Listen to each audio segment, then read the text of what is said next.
In principle, there is no much difference between kitchen garden on the ground and terrace garden.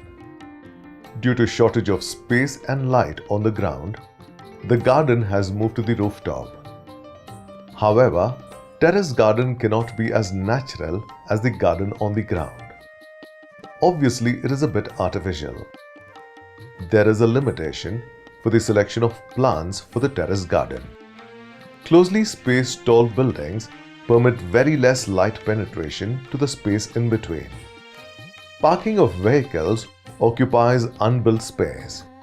Hence, terrace gardening is the only option left for the people of the big cities.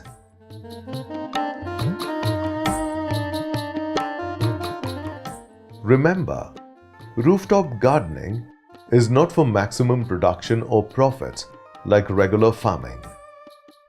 Earning livelihood is also not the aim.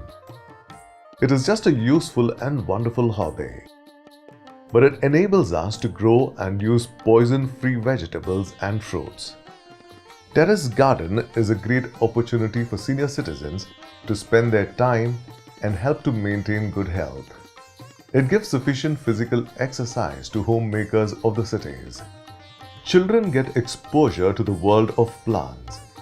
It creates interest and curiosity in them about plants, insects, birds, and the nature.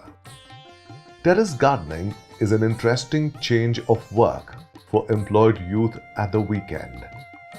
Terrace gardeners get the satisfaction of reducing pollution of the city to a little extent. Terrace garden creates a cool microclimate on the open hot terrace. Thereby, it keeps the home below cool. Rooftop garden can be a good place for morning exercise and meeting with friends in the evening. Even if the yield of plant is not up to the expectations, the other benefits are assured.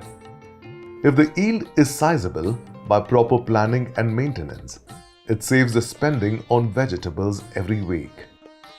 One can grow and use medicinal plants like basil, sweet flag, ginger, brahmi, mint, neem, giloy, etc. as well.